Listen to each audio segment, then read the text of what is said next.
ദേവാമൃതം. ദേവാമൃതത്തിൽ ഇനി വാസ്തുശാസ്ത്രം. ദേവാമൃതം. വാസ്തു ജ്യോതിഷപരമായ പ്രശ്നപരിഹാരങ്ങൾ നമുക്ക് നിർദ്ദേശിച്ചു തരുവാനായി പ്രമുഖ വാസ്തു ജ്യോതിഷാചാര്യൻ ശ്രീ ഡെന്നിസ് ജോയാണ് ഇവിടെ എത്തിച്ചേർന്നിട്ടുള്ളത്. വളരെ സ്നേഹാദരങ്ങളോടെ അദ്ദേഹത്തെ നമുക്ക് ഇന്നത്തെ ഈ അധ്യായത്തിലേക്ക് സ്വാഗതം ചെയ്യാം. നമ്മുടെ കത്തുകൾക്ക് മറുപടി പറയുവാനും ഒപ്പം നമുക്ക് വാസ്തുശാസ്ത്രത്തെക്കുറിച്ച് ഒട്ടനവധി കാര്യങ്ങൾ ചർച്ച ചെയ്യാനുമൊക്കെ അദ്ദേഹത്തെ വളരെ സ്നേഹാദരങ്ങളോടെ സ്വാഗതം ചെയ്യുന്നു. നമസ്കാരം. ഇന്നത്തെ കത്തിലേക്ക് ഏറെ ബഹുമാനനായ ഡെന്നിസ് ജോയ് സാറിന് ഞാൻ മാവേലിക്കരയിൽ നിന്നും എഴുതുന്ന കത്താണിത്. ഇവിടെ 2 വർഷമായി ഞാൻ വീട് പണി തുടങ്ങി. എത്ര ശ്രമിച്ചിട്ടും എനിക്കിത് പൂർത്തിയാക്കുവാൻ കഴിയുന്നേയില്ല. ഓരോ തടസ്സങ്ങളായി വന്നുകൊണ്ടേ ഇരിക്കുകയാണ്. എല്ലാവിധ വിശദാംശങ്ങളും അയക്കുന്നു. ദയവായി മറുപടി തന്ന് സഹായിക്കണമെന്നാണ് എഴുതിയിരിക്കുന്നത്. ഇതിനകത്ത് വസ്തുവിൻ്റെ പ്ലാൻ എനിക്ക് തന്നിരിക്കുന്നതിൽ തെക്ക് കിഴക്ക് ഭാഗത്ത് ഒരു ഏങ്കോണിപ്പ് കാണുന്നുണ്ട്. കാരണം വെച്ചാൽ തെക്ക് കിഴക്ക് ദിക്ക് ഇതേപോലെ നീണ്ടിരിക്കുന്ന ഒരു പ്ലോട്ടിൽ നമ്മൾ വീട് പണിഞ്ഞ് സ്റ്റാർട്ട് ചെയ്ത് കഴിഞ്ഞാൽ ചിലപ്പോൾ ആ വീടിൻ്റെ പണി മുന്നോട്ട് കൊണ്ടുപോകാൻ തന്നെ ബുദ്ധിമുട്ട് അനുഭവപ്പെടും. കാരണം വെച്ചാൽ നമ്മൾ എത്ര പൈസ ഉണ്ടെന്നുണ്ടെങ്കിലോ അല്ലെങ്കിൽ നമുക്ക് എത്ര പൈസ നമ്മുടെ ബാങ്ക് അക്കൗണ്ടിൽ ഉണ്ടെങ്കിൽ പോലും നമുക്ക് പണി മുന്നോട്ട് കൊണ്ടുപോകാനായിട്ട് ബുദ്ധിമുട്ടാകും. കാരണം വെച്ചാൽ ചിലപ്പോൾ പണിക്കാർ വരില്ല, അല്ലെങ്കിൽ ഏതെങ്കിലും റീസൺ കാരണം നമുക്ക് പണി തടസ്സപ്പെട്ട് വരാം. അതുപോലെ കടബാധ്യതകളുണ്ടാവാം. നമുക്ക് ചിലപ്പോൾ സാമ്പത്തികം നല്ലപോലെ ഉള്ള സമയത്താണ് നമ്മൾ വീട് പണി തുടങ്ങുന്നതെങ്കിലും സാമ്പത്തികമായിട്ടുള്ള കടബാധ്യതകളൊക്കെ വന്ന് കയറാനുള്ള സാധ്യത കൂടുതലാണ്. ഇനി അതല്ല, ഇതിൻ്റെ പണി പൂർത്തിയാക്കി ഇവർ താമസിച്ചാലും അസുഖങ്ങളും കാര്യങ്ങളുമൊക്കെ വരാനുള്ള സാധ്യത വളരെയധികം കൂടുതലാണ്. അപ്പം ഇവർ ആദ്യമായിട്ട് ഇതിൻ്റെ തെക്കോ ദിക്കിലേക്കുള്ള ഏങ്കോണിപ്പ് ഇവർ സ്ക്വയർ ചെയ്തെടുക്കണം. കാരണം വെച്ചാൽ ഇപ്പോൾ പണി മുന്നോട്ട് കൊണ്ടുപോകാൻ ഇവർക്ക് ബുദ്ധിമുട്ടാണെന്നാണ് ഇവർ പറഞ്ഞിരിക്കുന്നത്. കാരണം വെച്ചാൽ ഈ ഒരു ഏങ്കോണിപ്പിൻ്റെ വിഷയമാണ്. നമ്മൾ നേരത്തെ പറഞ്ഞിട്ടുണ്ട്, നമുക്കൊരു വസ്തു എടുക്കുന്ന സമയത്ത് നമുക്കൊരു ചതുരമോ സമയതരോ മാത്രമാക്കി എങ്കിൽ മാത്രമേ നമുക്ക് അതിന് കൃത്യമായിട്ടുള്ളൊരു ഗുണഫലങ്ങൾ നമുക്ക് കിട്ടുകയുള്ളൂ. രണ്ടാമത്തെ ഒരു കാര്യം വെച്ചാൽ ഇതിൻ്റെ ചുറ്റളവ് ഞാൻ ചെക്ക് ചെയ്യുന്ന സമയത്ത് ഇത് വാർദ്ധക്യ ചുറ്റിലാണ് ഇത് ശരിക്കും നിൽക്കുന്നത്. കാരണം വെച്ചാൽ ഒരു 80 സെൻറ്റിമീറ്റർ കൂടി കൂട്ടിയെടുത്തെങ്കിൽ മാത്രമേ ചുറ്റളവ് ഇതിനകത്ത് കൃത്യമാവുകയുള്ളൂ. ഞാൻ കൃത്യം 80 സെൻറ്റിമീറ്റർ എന്ന് പറഞ്ഞിട്ട് അതിൽ 80 സെൻറ്റിമീറ്ററിൽ കുറച്ച് കൂടിപ്പോയി എന്ന് വെച്ചിട്ട് കുഴപ്പമില്ല, പക്ഷേ 80-ൽ കുറയാൻ ഒട്ടും പാടില്ല. അതുപോലെ വാർദ്ധക്യ ചുറ്റിലാണ് ഇവർ പണിയുന്നത്. കാരണം വെച്ചാൽ വാർദ്ധക്യ ചുറ്റെന്ന് പറഞ്ഞാൽ ഒരു ഏജായ ഒരാൾക്കാരുടെ അവസ്ഥയാണ്. കാരണം വെച്ചാൽ ഒന്ന് പണി മുന്നോട്ട് പോകാൻ ബുദ്ധിമുട്ട് വരും. ഇനി അതല്ല, ഇതിനകത്ത് പണി പൂർത്തിയാക്കി താമസിച്ചാൽ തന്നെ നമ്മളൊരു വീട്ടിൽ വന്ന് കയറുമ്പം നമുക്ക് കുറച്ചുകൂടി റിലാക്സ് ആയിരിക്കണം. കാരണം വെച്ചാൽ നമ്മളൊരു നല്ലപോലെ കഷ്ടപ്പെട്ട് അല്ല ജോലിയൊക്കെ ചെയ്ത് വീട്ടിൽ വന്ന് കയറുമ്പോൾ നമുക്കൊരു റെസ്റ്റ് എടുക്കാനും ഒരു മനസ്സമാധാനം കിട്ടാനും നമുക്ക് സന്തോഷമായി ജീവിക്കാനും കൂടെയാണ്. പക്ഷേ ഒരു വാർദ്ധക്യ ചുറ്റിൽ നിൽക്കുന്ന ഒരു വീട്ടിലേക്ക് നമ്മൾ വന്ന് കയറി കഴിയുമ്പോൾ നമുക്ക് വെളിയിൽ നിന്ന് നമ്മൾ ജോലി ചെയ്യുന്നതിനേക്കാളും ക്ഷീണാവസ്ഥയായിരിക്കും നമ്മുടെ വീടിനകത്തേക്ക് നമ്മൾ കടന്നു വരുമ്പം. അപ്പോൾ ചുറ്റളവ് ഇതിനകത്ത് കൃത്യമാക്കണം. അതുപോലെ ബെഡ്റൂമിൻ്റെ സൈസ് 30 സെൻറ്റിമീറ്റർ കൂടെ കൂട്ടിയെടുക്കണം. കാരണം വെച്ചാൽ ഞാൻ 30 സെൻറ്റിമീറ്റർ കൂടെ കൂട്ടിയെടുക്കണമെന്ന് പറയുമ്പം ചിലപ്പം വരയ്ക്കുന്ന ആൾക്ക് ചിലപ്പോൾ ഒരു സൈഡിൽ നിന്ന് മാത്രം കൂട്ടാൻ ബുദ്ധിമുട്ടാണെന്നുണ്ടെങ്കിൽ ഇവർക്ക് 4 സൈഡിലായിട്ട് നമ്മൾ കൂട്ടിയെടുത്താൽ ടോട്ടലി 30 സെൻറ്റിമീറ്റർ കൂടുമ്പം അത് കൃത്യമായിട്ട് ബാല്യത്തിലേക്ക് വരും. അതുപോലെ നിലവിൽ ഇപ്പം നിൽക്കുന്ന ഈ ഒരു പ്ലോട്ടിൻ്റെ തെക്ക് പടിഞ്ഞാറ് ഭാഗത്തായിട്ടാണ് ഇവർ ഗേറ്റ് കൊടുത്തിരിക്കുന്നത്. കാരണം തെക്ക് പടിഞ്ഞാറ് ഭാഗത്ത് ഗേറ്റ് വന്നു കഴിഞ്ഞാൽ തൊടുന്നത് പിടിക്കുന്ന എല്ലാ കാര്യങ്ങളും തടസ്സങ്ങളും സാമ്പത്തിക ബുദ്ധിമുട്ടുകളും പൈസ നിൽക്കാത്ത അവസ്ഥകളൊക്കെ വരാം. അതുകൊണ്ട് ഇതിൻ്റെ മദ്യം വിട്ട് വടക്ക് പടിഞ്ഞാറ് ഭാഗത്തേക്ക് ഗേറ്റ് മാറ്റി സ്ഥാപിക്കണം. അതുപോലെ ഇപ്പം ഇതിനകത്ത് ചുറ്റളവ് ഇവർ കൂട്ടിയെടുക്കുമ്പോൾ 59 കോൽ വരും, 8 വിരലാണ്, വൃഷയോനിയിലാണ്, മൂലനക്ഷത്രം വരും, കൗമാരത്തിലാണ്. ഉത്തമമായിട്ടുള്ള കണക്കിലേക്ക് 80 സെൻറ്റിമീറ്റർ കൂട്ടിയെടുക്കുമ്പോൾ വരും. അപ്പോൾ അത് ചുറ്റളവിൻ്റെ കാര്യം ഇവർ കൃത്യമാക്കണം. അതുപോലെ വീടിൻ്റെ കിഴക്ക് വടക്ക് ഭാഗം ഒഴിച്ചിട്ടിരിക്കുന്നതായിട്ട് കാണുന്നുണ്ട്. കാരണം വെച്ചാൽ നമുക്ക് ആ ഒരു ഭാഗം ഇവർ കൂട്ടിയെടുത്തെങ്കിൽ മാത്രമേ കൃത്യമായിട്ടുള്ളൊരു വാസ്തുവിലേക്ക് വരും. കാരണം വടക്ക് കിഴക്ക് മൂല ഇല്ലാത്ത അവസ്ഥ വന്നാൽ അത് ആ വീട്ടിൽ താമസിക്കുമ്പോൾ ഐശ്വര്യം ഉണ്ടാവില്ല എന്ന് പറയും. കാരണം വെച്ചാൽ നമുക്ക് എത്ര നമ്മൾ ധനവാനാണെന്നുണ്ടെങ്കിൽ പോലും നമുക്ക് വരേണ്ടതായ ഗുണഫലങ്ങളൊന്നും നമുക്ക് കിട്ടുകയില്ല. അത് തന്നെയല്ല, നമുക്കൊരു ഇമ്പ്രൂവ്മെൻ്റ് ഉണ്ടാവില്ല. മൂന്നാമത്തെ വിഷയം വെച്ചാൽ നമുക്ക് ഈ വീട്ടിൽ താമസിക്കുമ്പോൾ ഇതിനകത്ത് നമുക്കൊരു എനർജി ഫ്ലോ നമുക്ക് കൃത്യമായി കിട്ടുക. കാരണം നമുക്ക് ഇതിനകത്ത് നിന്ന് കഴിഞ്ഞാൽ നമുക്ക് ഇറങ്ങിപ്പോകാനുള്ള ഒരു ഫീലിംഗ് ഉണ്ടാകാനുള്ള സാധ്യതയൊക്കെ കൂടുതലാണ്. അപ്പോൾ കിഴക്കിടക്ക് ഭാഗം കൂടി ഇത് സ്ക്വയർ ചെയ്തെടുക്കണം. അതുപോലെ സ്റ്റെയർ കേസ് ഇതിനകത്ത് കൊടുത്തിട്ടുണ്ട്. സ്റ്റെയർ കേസ് വടക്ക് കിഴക്ക് ഭാഗത്തു നിന്ന് തെക്ക് കിഴക്ക് ഭാഗത്തേക്ക് മാറ്റി സ്ഥാപിക്കണം.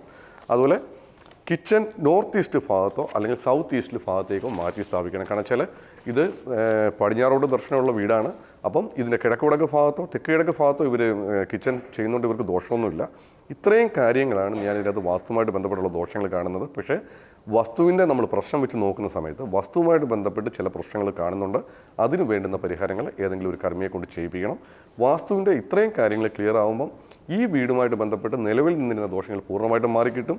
വീട് പണി ഒരു 6 മാസത്തിനകം പൂർത്തിയാക്കുന്നതിന് അത് ഇടയാവുകയും ചെയ്യും. ഇതുമായിട്ട് തത്തുല്യമായി നിൽക്കുന്ന മറ്റെന്തെല്ലാം പ്രശ്നങ്ങളാണ് ഇതേപോലെ കൂടുതൽ ജനങ്ങളും ഫേസ് ചെയ്യുന്ന എത്തരത്തിലുള്ള പ്രശ്നങ്ങളാണ്? ഇല്ല, ഒരു വീട് വെക്കുമ്പോഴേ കാരണം വെച്ചാൽ എല്ലാ ആൾക്കാരുടെ ഓരോ ആഗ്രഹങ്ങളായിരിക്കും. കാരണം വെച്ചാൽ ഒരു വീട് പണി തുടങ്ങണം എന്നുള്ളത്, സ്വന്തമായിട്ട് വീട് വെക്കണം എന്നുള്ള എല്ലാ ആൾക്കാരുടെ ഒരു ആഗ്രഹമാണ്. അപ്പോൾ ചില ആൾക്കാരുടെ ജാതകം എടുക്കുന്ന സമയത്ത് അവർക്ക് വീട് പണിയാനുള്ള യോഗം പലപ്പോഴും ഉണ്ടാവില്ല. എന്നാൽ ചില ആൾക്കാർക്ക് ഒന്നിലധികം വീട് വെക്കാനുള്ള യോഗങ്ങൾ ജാതകത്തിലുണ്ടാവുകയും ചെയ്യും. അപ്പോൾ യോഗമില്ലാത്ത ഒരാളാണ് ഇതുപോലെ വീട് പണിയുന്നതെങ്കിൽ ചിലപ്പം പണി പൂർത്തിയാക്കാൻ ബുദ്ധിമുട്ടായിരിക്കും. ചിലപ്പം സ്ഥലം വാങ്ങിച്ചിടും, ഓരോ ഘട്ടം ഘട്ടമായിട്ട് ചെയ്യും. അപ്പോഴത്തേക്ക് ചിലപ്പോഴും എന്നെ പലപ്പോഴും വിളിക്കുമ്പോൾ ഒരു 10-70 വയസ്സായ ആൾക്കാരൊക്കെ വീട് ഇതുവരെ സ്വന്തമായിട്ടില്ല എന്ന് പറഞ്ഞ് വിളിക്കുന്ന ആൾക്കാരുണ്ട്. പക്ഷേ അവർ നേരത്തെ അവരുടെ ജാതകം കാണിച്ച സമയത്ത് അല്ലെങ്കിൽ ഇവർക്ക് എന്തുകൊണ്ട് വീട് പണിയാൻ പറ്റുന്നില്ല, അല്ലെങ്കിൽ വീട് പണിയാൻ അല്ലെങ്കിൽ പുതിയ വീട് വാങ്ങിക്കാനാണോ യോഗം. ചിലർക്ക് വീട് പണിയാൻ യോഗമില്ലെങ്കിലും പഴയ വീട് വിലയ്ക്ക് വാങ്ങിക്കാനോ അല്ലെങ്കിൽ ഏതെങ്കിലും വില്ലകളൊക്കെ വിലയ്ക്ക് വാങ്ങിക്കാനുള്ള യോഗമുണ്ട്. കാരണം സ്വന്തമായിട്ട് പണിയാൻ മാത്രമായിരിക്കാം യോഗമില്ലത്. കാരണം ചില അവർക്ക് പ്ലാൻ വരച്ചിട്ടോ അല്ലെങ്കിൽ സ്വന്തമായിട്ട് സ്ഥലം വാങ്ങിച്ചിട്ടൊക്കെ പണിയാൻ അവർക്ക് ചിലപ്പോൾ സാധ്യത കുറവാണ്. പക്ഷേ സെക്കൻഡ് ഹാൻഡ് വീട് വാങ്ങിക്കാനുള്ള യോഗം പലവട്ടം ജാതകത്തിലുണ്ടാവും. അപ്പോൾ അങ്ങനെ വരുന്ന ആൾക്കാർക്ക് ചിലപ്പോൾ ഇതേപോലെയുള്ള പണി പൂർത്തിയാക്കാനൊക്കെ ഉള്ള ഒരു ബുദ്ധിമുട്ട് വരുന്ന ആൾക്കാരുണ്ട്. ചില വീടുകൾ എടുക്കുന്ന സമയത്ത് ചിലപ്പോൾ അതിനകത്ത് സ്ഥലത്തിനായിരിക്കാം ദോഷം. കാരണം ചില വാസ്തുവെല്ലാം നമ്മൾ കൃത്യമായിട്ട് ചെയ്യും, പക്ഷേ സ്ഥലത്തിൻ്റെ കാര്യങ്ങളൊന്നും നമ്മൾ നോക്കിയിട്ടില്ല എന്നുണ്ടെങ്കിൽ ചിലപ്പോൾ പണി പൂർത്തിയാക്കാനായിട്ട് ബുദ്ധിമുട്ടായിട്ട് വരാം. ചില വീടിൻ്റെ വിഷയം ചില വാസ്തു സംബന്ധമായിട്ടുള്ള കംപ്ലയിൻറ്റ് കാരണം എത്ര ശ്രമിച്ചാലും പണി മുന്നോട്ട് കൊണ്ടുപോകാൻ പറ്റില്ല. ഒന്നും ചിലപ്പോൾ എൻ്റെ ചുറ്റളവിൻ്റെ കംപ്ലയിൻ്റ് ആയിരിക്കാം, ചിലപ്പം കോളറുമായിട്ട് ബന്ധപ്പെട്ടുള്ള കംപ്ലയിൻ്റ് ആയിരിക്കാം, അതുപോലെ കിഴക്കുകിഴക്ക് ഭാഗത്തുള്ള കംപ്ലയിൻ്റ് ഉണ്ടാവാം. തെക്ക് പടിഞ്ഞാറ് ഭാഗത്ത് എന്തെങ്കിലും കംപ്ലയിൻറ്റ് വന്നു കഴിഞ്ഞാലൊക്കെ നമുക്കിത് പണി മുന്നോട്ട് കൊണ്ടുപോകാൻ ബുദ്ധിമുട്ടാണ്. ചില വീടുകൾ എടുക്കുമ്പോൾ സാമ്പത്തികമൊക്കെ ഉണ്ട്, അല്ലെങ്കിൽ പൈസയ്ക്കൊന്നും ബുദ്ധിമുട്ടില്ല, പക്ഷേ പണിക്കാർ ഒരിക്കലും അവിടെ സ്ഥിരമായിട്ട് നിൽക്കില്ല. കാരണം ഒരു പണിക്കാരെ മാറ്റും, 2 പണിക്കാരെ മാറ്റും, ആ പണിക്കാരുമായിട്ട് വഴക്കുണ്ടായി അടുത്ത പണിക്കാരാവും. ഇങ്ങനെയൊക്കെയുള്ള ഓരോരോ പ്രശ്നങ്ങൾ വീടുമായിട്ട് ബന്ധപ്പെട്ട് വരാം. പിന്നെ നമ്മളൊരു വീട് എടുക്കുന്ന സമയത്ത് നമ്മുടെ സ്ഥലത്തിന് ദോഷമുണ്ടോ എന്നുള്ളത് കൃത്യമായിട്ട് ചെക്ക് ചെയ്യണം. അതുപോലെ വാസ്തു സംബന്ധമായിട്ടുള്ള തകരാറുകൾ എന്തെങ്കിലും ഉണ്ടോ എന്നുള്ളത് നമ്മൾ കൃത്യമായിട്ട് ചെക്ക് ചെയ്യണം. കാരണം വെച്ചാൽ ഇത് രണ്ടും ചെക്ക് ചെയ്യുന്നതിന് മുമ്പ് നമ്മൾ ആ പണിയുന്ന അദ്ദേഹത്തിൻ്റെ ജാതകപ്രകാരം അദ്ദേഹത്തിന് ഇപ്പോൾ പണിയാൻ പറ്റുന്ന സമയമാണോ എന്ന് ഏതെങ്കിലും ഒരു ജ്യോത്സ്യനെ കണ്ട് കൺഫേം ചെയ്യുകയാണെങ്കിൽ ബാക്കിയുള്ള തടസ്സങ്ങളെല്ലാം പൂർണ്ണമായിട്ടും മാറ്റിയെടുക്കാൻ പറ്റും. പിന്നെ വീടിൻ്റെ പ്ലാൻ വരയ്ക്കുമ്പം നമുക്ക് കൃത്യമായിട്ടുള്ള കണക്കായിരിക്കണം. അതിലുപരി പലപ്പോഴും ഈസ്റ്റ് ആണ് എന്ന് പറഞ്ഞ് വെക്കുന്നതൊക്കെ പലപ്പോഴും ഈസ്റ്റ് ആയിരിക്കില്ല. കാരണം ചില ദിശയ്ക്ക് ചരിവുണ്ടാവും. ചിലപ്പം ഒരു ദിക്കായിരിക്കാം, കാരണം ഒരു മൂലയ്ക്കായിരിക്കാം ചിലപ്പം അതിൻ്റെ ഈസ്റ്റും വെസ്റ്റും ഒക്കെ വരിക.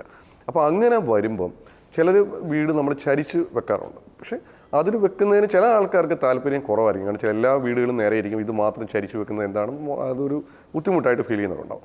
അപ്പോൾ അങ്ങനെയുള്ള സമയത്ത് ഈ വീടിൻ്റെ നമ്മുടെ ആ ഒരു ഫൗണ്ടേഷൻ്റെ അകത്ത് നമ്മൾ കൃത്യമായ ദിശ അടയാളപ്പെടുത്തി അതിൻ്റെ അകത്ത് നമ്മുടെ ബെഡ്റൂമും കിച്ചണും ഹാളും നമ്മുടെ പൂജാമുറിയും അല്ലെന്നുണ്ടെങ്കിൽ നമ്മുടെ ടോയ്ലറ്റും ഒക്കെ നമ്മൾ ക്രമീകരിക്കുകയാണെങ്കിൽ അതുമായിട്ട് ബന്ധപ്പെട്ടുള്ള ദോഷങ്ങൾ മാറിക്കിട്ടാം. എന്തായാലും വീട് പണി തുടങ്ങുന്നതിന് മുമ്പ് ഇങ്ങനെയുള്ള കാര്യങ്ങൾ കൃത്യമാണെന്ന് ഉറപ്പ് വരുത്തി ചെയ്യുകയാണെങ്കിൽ ഇതുമായിട്ട് ബന്ധപ്പെട്ടുള്ള ദോഷങ്ങൾ പൂർണ്ണമായിട്ട് മാറിക്കിട്ടും. വാസ്തുശാസ്ത്രത്തിന്റെ ഇന്നത്തെ അധ്യായം ഇവിടെ പൂർണ്ണമാവുകയാണ്. വാസ്തുശാസ്ത്രത്തെക്കുറിച്ച് കൂടുതൽ ആധികാരികമായ വിവരങ്ങളും അതുപോലെ തന്നെ പ്രശ്നപരിഹാരങ്ങളും ശ്രീ ഡെന്നിസ് ജോയിൽ നിന്ന് അറിയാൻ ആഗ്രഹിക്കുന്നവർ താഴെ കാണുന്ന നമ്പറിൽ അദ്ദേഹത്തെ കോൺടാക്ട് ചെയ്യാവുന്നതാണ്. പ്രശ്നപരിഹാരങ്ങൾ സ്വായത്തമാക്കാവുന്നതാണ്. വാസ്തു ജ്യോതിഷപരമായ പ്രശ്നപരിഹാരങ്ങൾക്ക് ഞങ്ങൾക്ക് എഴുതിയറിയിക്കേണ്ട വിലാസം: Jyothi producer, Devamritham, Kaumudi TV, Kaumudi buildings, Pettah, Thiruvananthapuram. ദേവാമൃതത്തിന്റെ മനോഹരമായ ഇന്നത്തെ ഈ അധ്യായം ഇവിടെ പൂർണ്ണമാവുകയാണ്. മറ്റൊരു പുതുമ നിറഞ്ഞ അധ്യായമായി വീണ്ടും കണ്ടുമുട്ടാമെന്ന ശുഭപ്രതീക്ഷയോടെ ഇവിടെ വാങ്ങുന്നു. നന്ദി, നമസ്കാരം.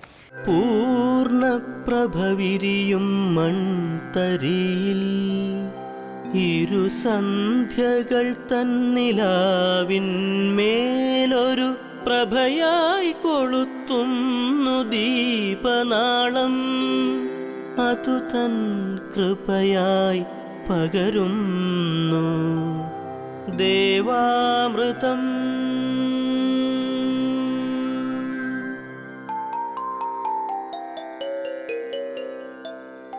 അറിയുന്നു നാം ഈ നിത്യ ചൈതന്യത്തെ ഋതുക്കൾ പകർന്ന ഗുരുവര്യന്മാരിലൂടെ കാലങ്ങൾക്കിപ്പുറവും അണയാത്തൊരു നാളം കൃപയായി പകർത്തുന്നു ദേവാമൃതം.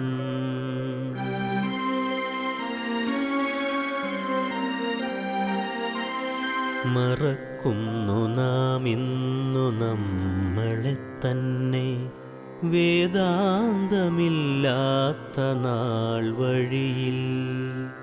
അറിവിൻ്റെ ആ ദിവ്യപ്രഭയായി ചൊരിയുന്നു ഗുരുവരുളാകുന്ന ദേവാമൃതം. ഗുരുവരുളാകുന്ന ദേവാമൃതം.